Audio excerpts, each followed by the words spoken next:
Nkosi sicacekela Nkosi sibonise inxeba yakho.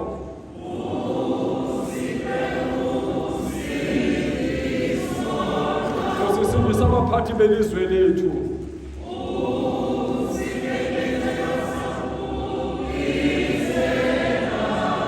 Yabathisa abefundisi bakho ngobulungisa.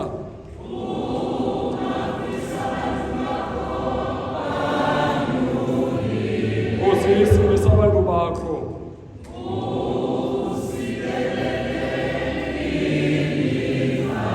Sibe uxolo Nkosi ngeli lethu ixesha.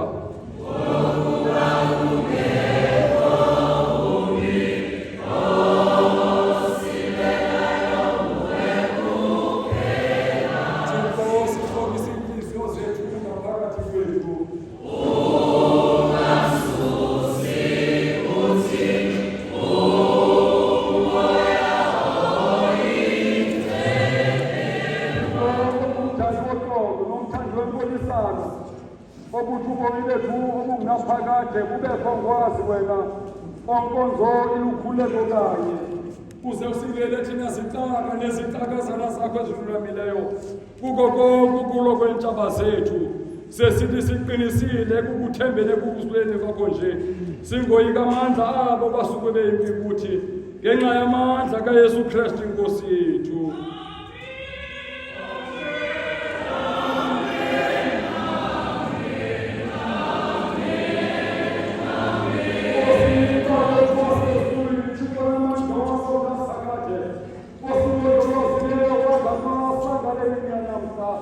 Usenkosi usilondoloze ngayo ngamandla akho usibheke sokuba sithi ngaleni singawe esonweni sithi kananjalo singangena ezingozini sithi zonke izenzo zethu zifambiswe ngokubona kwakho sisibase zokulungile ebusweni bakho ngenxa yakhe uYesu Kristu inkosi yethu Thixo namandla onke emthombo wakho konke ukulunga sithi kolulamo sikuthandaze ukuba uthamsanqelise zonke inkosi namaphakathi nabo bonke Nkosi abantu abanegunya lokugweba imicimbi yelilizwe bazalise Nkosi ngomoya wakho ingcwele batyebise ngofefe lwakho lwasezulwini bahambise kuko konke okulungileyo ude Nkosi ekugqibeleni ubangenise ebubeni kumkanini bakho obungaphakade ngenxa yakhe uYesu Kristu inkosi yethu.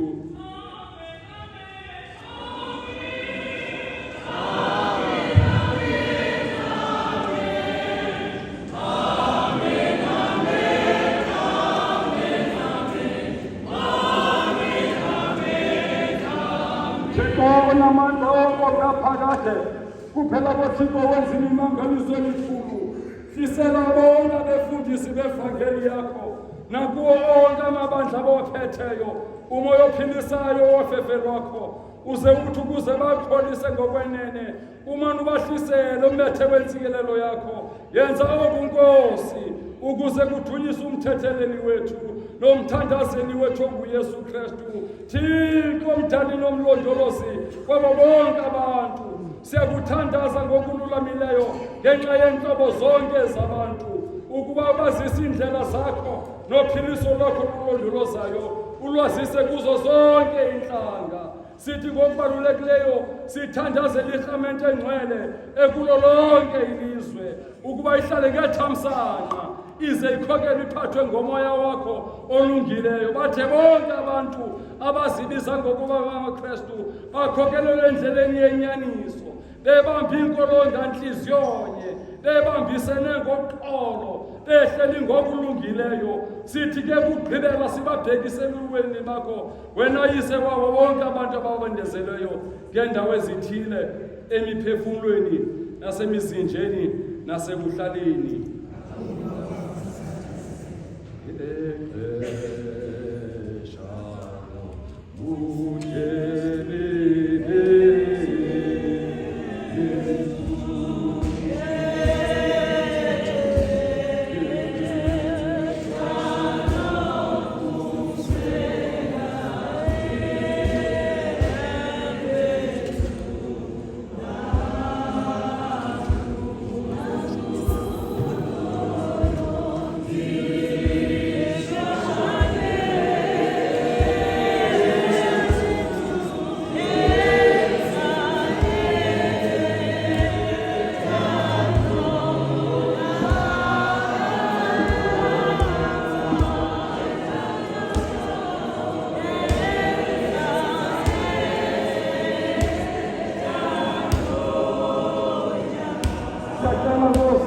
ubakhongoza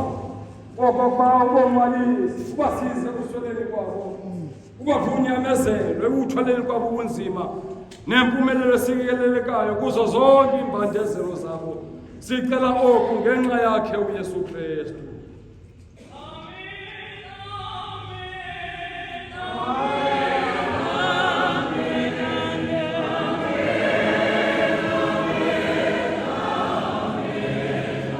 Thixo unamandla onke othe ngeli xesha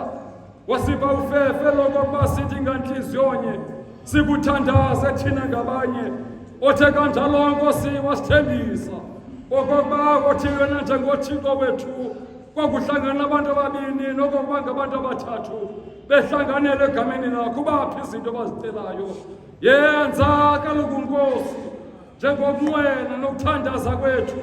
thina sicaka nezicakazana zakho njengoba Nkosi kusifanele siphe Nkosi apha kwenilizwe okokuba siyazi inyaniso yakho uzuncede Nkosi sanguduluka kwenilizwe usiphe Nkosi phaya kwezasabatha zangasentla ubomi obungaphakade